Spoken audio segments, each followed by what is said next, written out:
In the realm of American action stars, few of them are quite as beloved or cheesy as Chuck Norris. Starring in various action and martial arts films, Norris also became a household name from his television series Walker, Texas Ranger during the 1990s. Despite all the genuine love he gets, though, Norris has also been the subject of intense parody for the silliness associated with his style of films. Not only that, his personal life has been far more divisive. Keep watching to find out more about the legend of Chuck, as now, at 84, Chuck Norris's daughter finally confirms what we thought all along. There's more to Chuck Norris than meets the eye, and his personal life is far more interesting and troubling than one might expect. This complexity stemmed from his childhood. He grew up in the shadow of his war veteran father, a man forever changed by his experiences. Chuck Norris's childhood was marked by the absence of his father due to World War II. Shortly after his younger brother Wyland was born, their father, Ray Norris, was drafted into the war. In his memoir, Against All Odds, My Story, Norris recounted the anguish his family experienced when they received the dreaded news that Ray was MIA.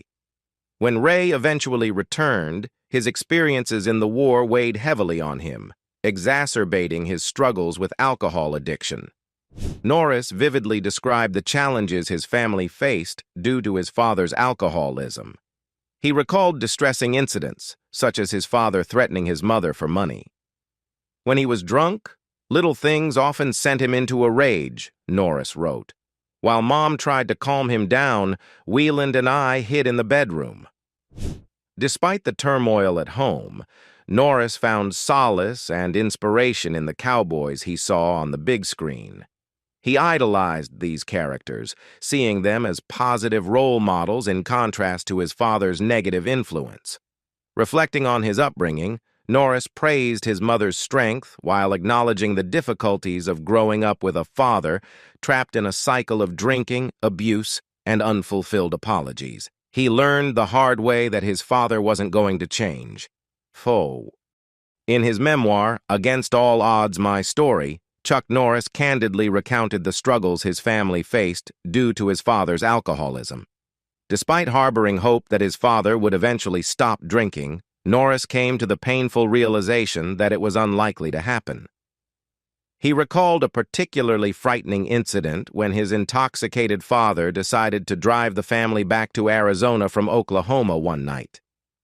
As his father recklessly maneuvered the car while intoxicated, Norris's mother pleaded with him to stop, fearing for their safety. Tragically, Norris's worst fears were realized when his father, driving under the influence, caused a fatal accident that took the life of a woman. Following his conviction, Norris's father was sentenced to a work camp, where Norris and his family visited him regularly, hoping it would serve as a deterrent to his alcoholism. However, their hopes were dashed when his father resumed drinking upon his release. As his father's behavior became increasingly erratic and abusive, Norris intervened to protect his mother during a violent altercation. Armed with a hammer, Norris confronted his father, who was too intoxicated to take the threat seriously. It was a pivotal moment for Norris and his family, leading them to realize that they had no choice but to leave their volatile home environment for good. Chuck Norris's childhood was marked by challenges stemming from his father's alcoholism, which cast a shadow over their family life. Instead of enjoying typical childhood activities like sports or academic pursuits, Norris found himself withdrawn and introverted due to the instability caused by his father's addiction, named for father.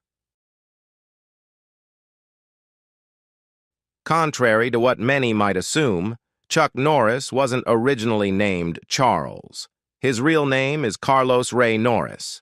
His middle name was given in honor of his father, Ray Norris, while his first name came from Carlos Berry, a minister his father greatly respected. Norris, despite his father's military background, chose a different path and joined the U.S. Air Force instead. In the late 1950s, he was stationed at Osan Air Base in South Korea. It was during his time stationed overseas that Norris experienced two pivotal moments. Firstly, he acquired the nickname Chuck, which stuck with him for life. Secondly, he discovered Tang Soo Do, a Korean martial art, sparking his enduring passion for martial arts. United States Air Force and martial arts breakthrough. After joining the United States Air Force in 1958, Chuck Norris was stationed at Osan Air Base in South Korea, where he served as an air policeman. It was during this time that he acquired the nickname Chuck and began his training in Tang Soo Do, a martial art that would later become the foundation for his own Chun Kuk Do, Universal Way, form. Upon returning to the United States, Norris continued his service at March Air Force Base in California before being discharged in August 1962 with the rank of Airman First Class. Following his military career, Norris pursued a career in law enforcement and applied to become a police officer in Torrance, California. While awaiting placement, he opened his own martial arts studio, where he began to hone his skills and participate in competitions. Despite initial setbacks, Norris persevered and gradually improved his performance, eventually achieving significant victories in tournaments such as the International Karate Championships and S. Henry Cho's All-American Karate Championship. In addition to his martial arts pursuits, Norris also worked for the Northrop Corporation and established a chain of karate schools. His schools attracted a notable clientele, including celebrities like Steve McQueen, Bob Barker, and Priscilla Presley. In early 1968, Chuck Norris experienced the final loss of his competitive martial arts career, suffering an upset decision to Louis Delgado.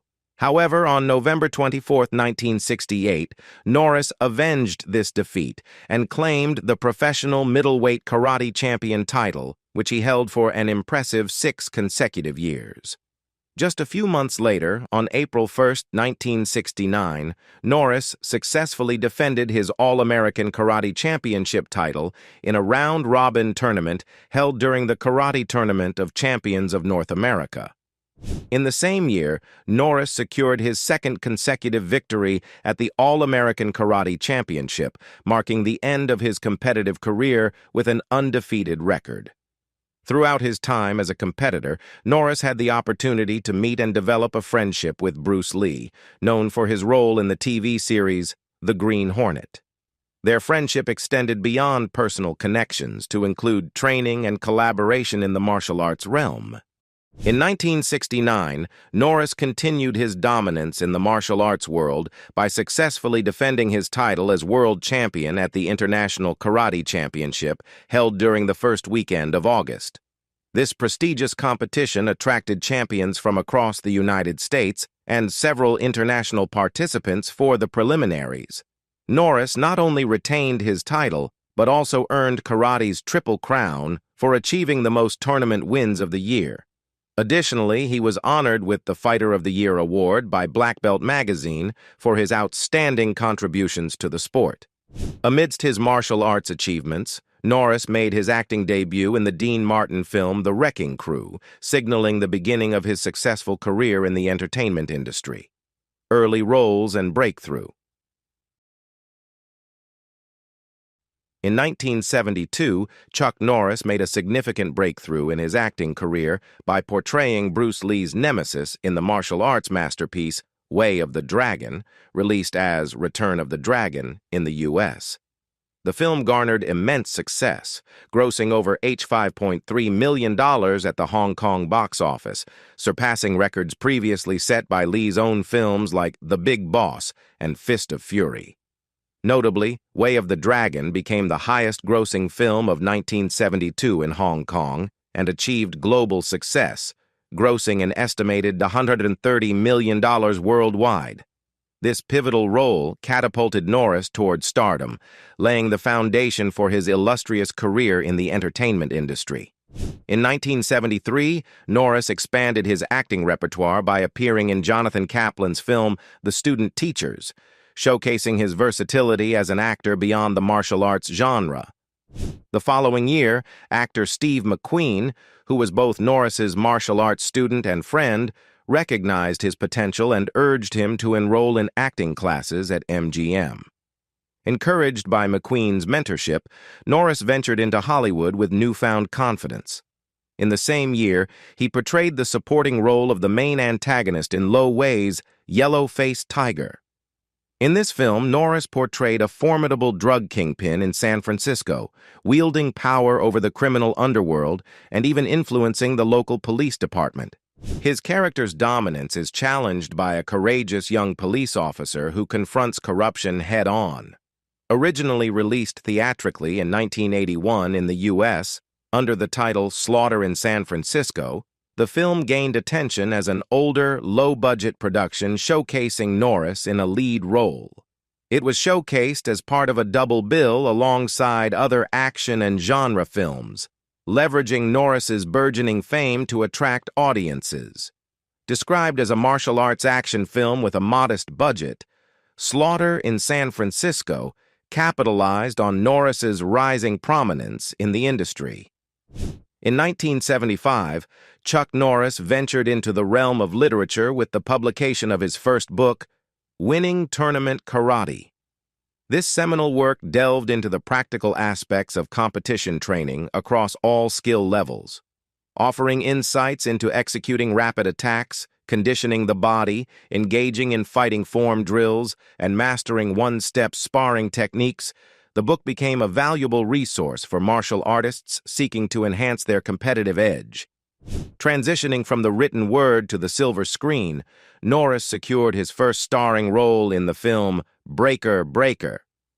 Despite receiving offers to star in several martial arts films, Norris opted for a project that prioritized storytelling and emotional resonance over mere action sequences. The decision proved fruitful, as the low-budget film surpassed expectations, garnering considerable success at the box office. In 1978, Norris took on what he considers his inaugural significant lead role in Good Guys Wear Black. Despite facing reluctance from major studios to distribute the film, Norris and his team adopted an unconventional approach, renting theaters themselves and reaping the financial rewards directly. The film, shot on a modest $1 million budget, exceeded expectations by grossing over $18 million at the box office. Good Guys Wear Black marked a turning point in American martial arts cinema, establishing Norris as the first homegrown martial arts star. Departing from the prevalent trend of importing kung fu films from Hong Kong, Norris introduced a distinctly American flavor to the genre, infusing the narrative with local settings, characters, themes, and political undertones. This innovative approach set Norris apart and paved the way for his future success in the industry. Action film star. In 1979, Chuck Norris continued his streak of action-packed roles with A Force of One, portraying Matt Logan, a world karate champion enlisted to aid the police in an investigation. The film was conceived during Norris's promotional tour for Good Guys Wear Black and faced initial reluctance from studios. However, it defied expectations by grossing an impressive $20 million at the box office, surpassing the success of Norris's previous endeavor. The following year, Norris starred in The Octagon, a film that diverged from his earlier projects by introducing elements of ninja warfare. Unlike before, major studios expressed interest in this venture, leading to its distribution by American Cinema Releasing. The Octagon proved to be another financial success, earning nearly $19 million in box office revenue. Continuing his prolific output, Norris appeared in An Eye for an Eye in 1981, followed by the action horror film Silent Rage in 1982. Silent Rage marked a significant milestone in Norris's career as it was his first collaboration with a major studio, Columbia Pictures. However, Norris's dissatisfaction with MGM's proposed direction led to the cancellation of a 3-movie deal. In 1983, Norris starred in the acclaimed film Lone Wolf McQuade, portraying a daring Texas Ranger who confronts an arms dealer portrayed by David Carradine. The film garnered widespread praise from critics and audiences alike, drawing comparisons to Sergio Leone's iconic spaghetti westerns. Notably, Lone Wolf McQuade served as the inspiration for Norris's future television series, Walker, Texas Ranger. In addition to his film endeavors, Norris expanded his influence with the publication of Toughen Up the Chuck Norris Fitness System. This exercise guide further solidified Norris's status as a fitness icon, offering his fans insights into achieving physical well-being. Furthermore, 1983 saw the release of the video game Chuck Norris Super Kicks, developed by Zonox for various gaming platforms. This interactive experience allowed players to assume the role of Norris as he liberated a hostage, showcasing his martial arts prowess in the virtual realm. Mainstream success. In 1984, Chuck Norris continued his cinematic dominance with the release of Missing in Action, directed by Joseph Zito. This film marked the beginning of a series of POW rescue fantasies, with Norris portraying Colonel James Braddock.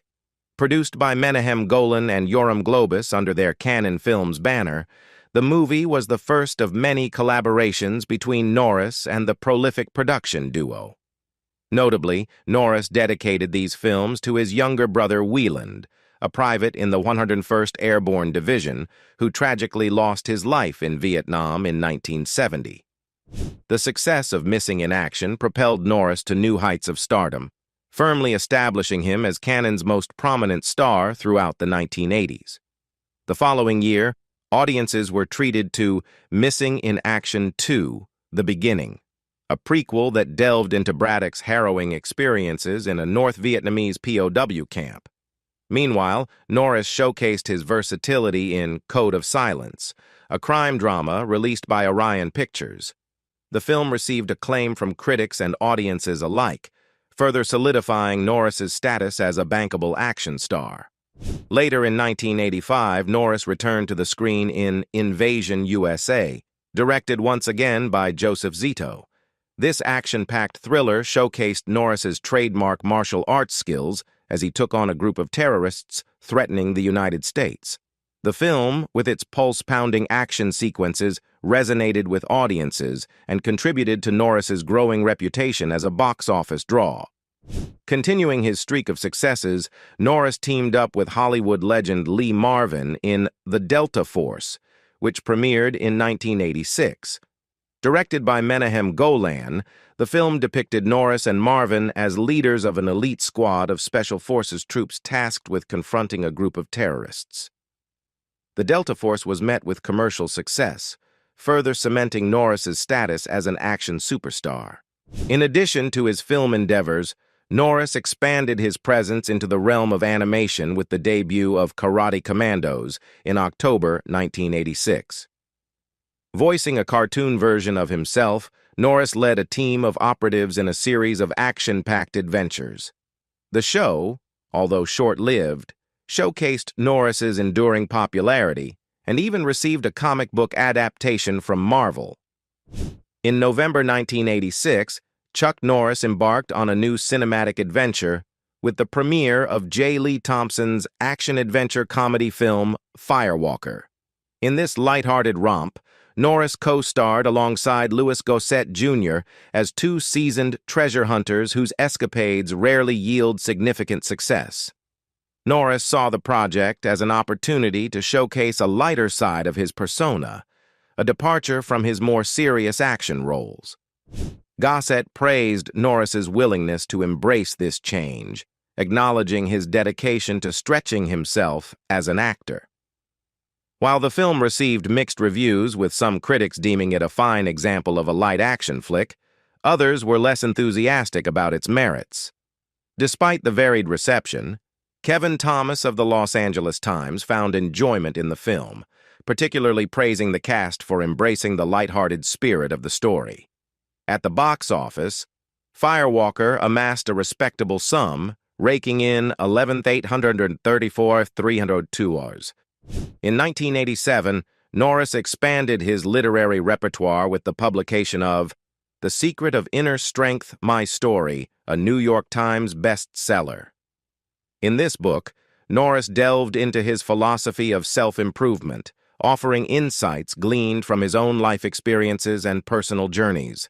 The following year, in January 1988, Norris returned to the role of Colonel James Braddock in Braddock Missing in Action the 3, directed by his brother Aaron Norris. This installment continued the saga of Braddock's exploits, further solidifying Norris's status as an action icon. Later that year, Norris starred in Hero and the Terror, helmed by director William Tannen. In this gripping thriller, Norris portrayed a dedicated police officer tasked with apprehending a notorious serial killer. Subsequent success. By 1990, Chuck Norris had established himself as a bona fide action star, with his films collectively grossing over $500 million worldwide.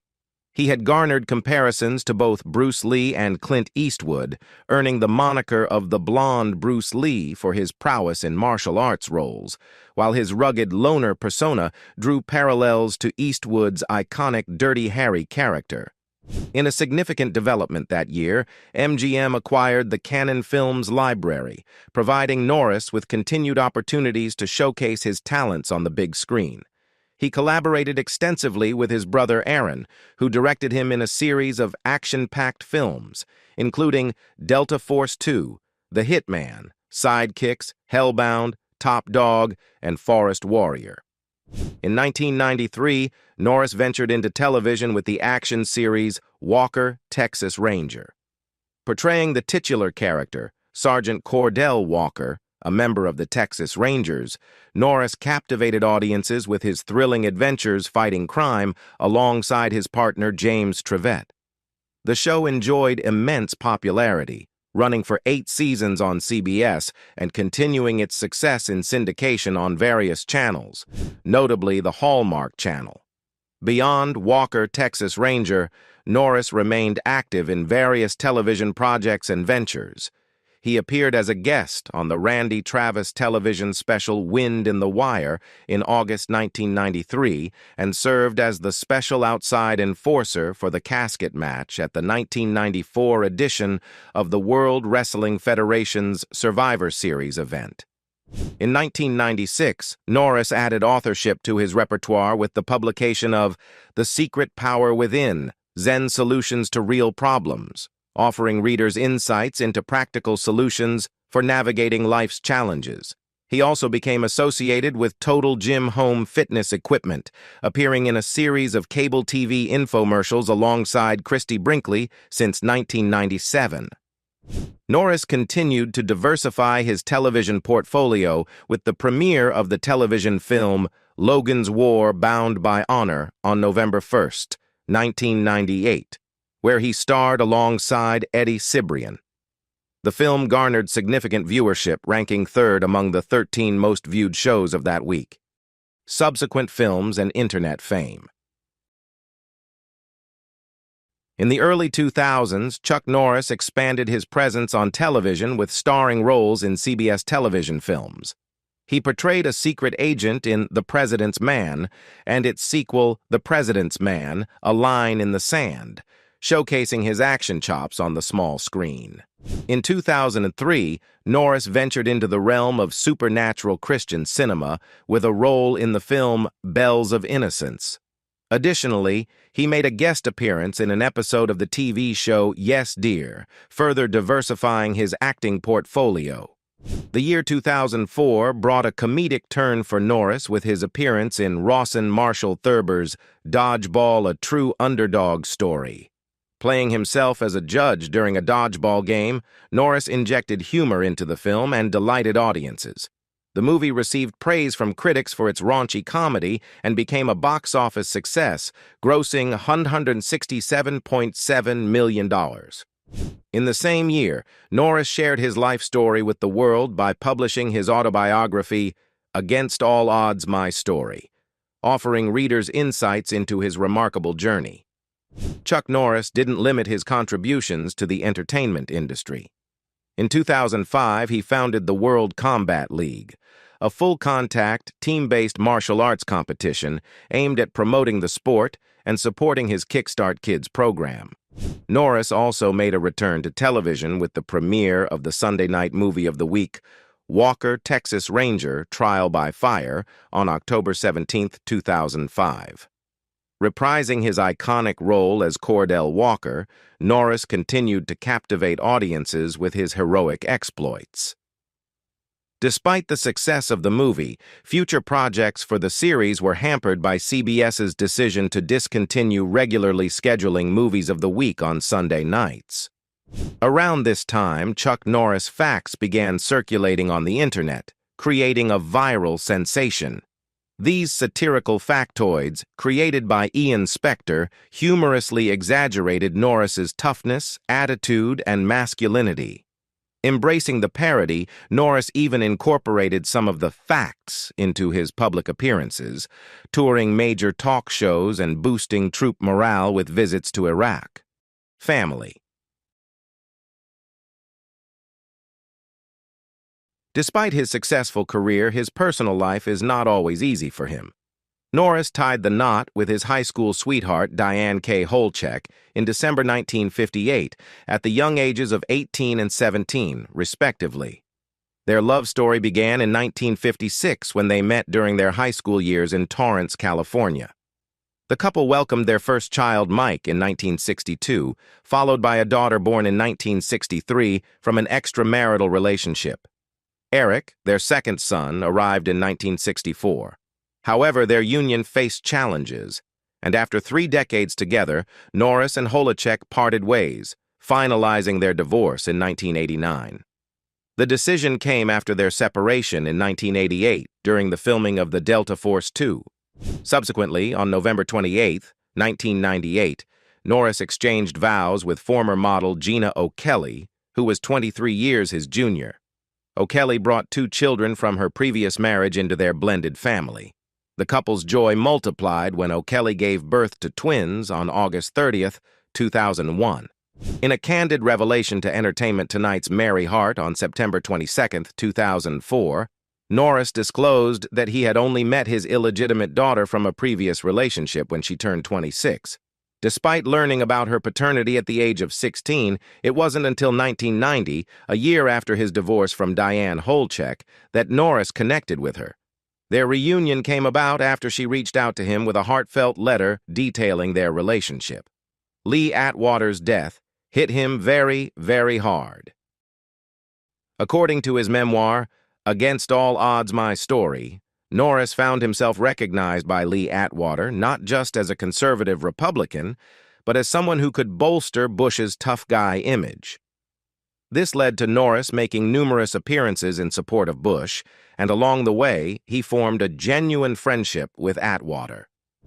Atwater had been deeply entrenched in politics for years, notably making a mark by aiding Ronald Reagan in securing a presidential nomination. Tragically, Atwater passed away in 1991 at the young age of 40. His sudden death came after he collapsed while delivering a speech and was diagnosed with an inoperable brain tumor. In the final weeks of his life, Atwater's health deteriorated rapidly, altering his appearance drastically. Norris recounted being among the few allowed to visit him during this time. He described how Atwater's condition left him unable to speak above a whisper. Reflecting on his visit, Norris recalled kissing Atwater on the forehead before leaving the hospital room, overcome with emotion. He admitted that he couldn't contain his tears and wept uncontrollably in his car afterward. Atwater's sudden demise profoundly impacted Norris, prompting him to confront his own mortality. He realized that if someone as influential as Atwater could be struck down so swiftly, it served as a stark reminder of his own vulnerability. His wife suffered a devastating illness. By 2017, Chuck Norris's fans began to notice his absence from the limelight, and he revealed that his focus had shifted to his wife Gina's health struggles. Their journey led them to advocate against the dangers of MRI contrast agents. Gina O'Kelly's health ordeal began with an MRI scan to assess her risk of developing rheumatoid arthritis. However, the aftermath was devastating, as she experienced a range of symptoms, including tremors, numbness, and cognitive difficulties. In a CBS interview, they shared her harrowing experience of multiple emergency room visits, extended hospital stays, and medical bills totaling $2 million. Treatment efforts involved repairing her central nervous system and seeking stem cell therapies in China. Norris described the fear and helplessness he felt as he witnessed his wife's health decline before his eyes. He emphasized that their advocacy extended beyond Gina's individual struggle to raise awareness about gadolinium deposition disease affecting others diagnosed with similar illnesses. Initially, they pursued legal action, filing a $10 million lawsuit against the manufacturers of the dye implicated in Gina's illness. However, they eventually withdrew the lawsuit without reaching a settlement. How much is Chuck Norris actually worth?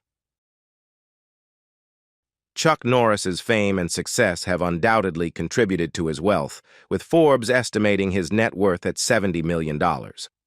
While this figure might dispel some of the more outlandish jokes about Norris's financial status, it's clear that he has achieved significant success in his career. As one of the most accomplished martial arts actors in American history, Norris has cemented his place as a national treasure. His contributions to the entertainment industry, particularly through his roles in television and film, have earned him widespread recognition and admiration.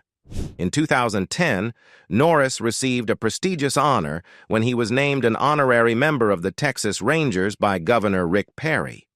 This recognition not only underscored Norris's cultural significance, but also highlighted his impact on raising awareness of the Texas Rangers, both locally and on a global scale, through his work in television. Chuck Norris is staying active and feels 48 on 84th birthday. Chuck Norris, now 84, isn't showing any signs of slowing down. In fact, he feels decades younger than his age suggests. The legendary actor and martial artist, known for his tough guy persona in pop culture, celebrated his 84th birthday by showcasing his enduring vitality in a video posted on Instagram. In the video's caption, Norris expressed that he's feeling good and staying active.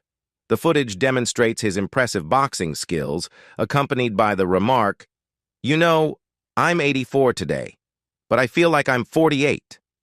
Despite his last action movie appearance being in 2012's The Expendables 2, alongside iconic action stars like Sylvester Stallone and Arnold Schwarzenegger, Norris has maintained his physical prowess. While his on-screen appearances have been limited in recent years, Norris has continued to prioritize his health and fitness. However, fans were thrilled when he announced his return to film in the upcoming movie Agent Recon, where he will portray the character Captain Alistair. It's evident that Norris remains dedicated to his craft and eager to entertain audiences once again. What are your thoughts on Chuck Norris and his legendary career? Share your favorite Chuck Norris moment or memory in the comments below, and don't forget to like and subscribe for more updates on the incredible life and legacy of this Hollywood legend. See you next time.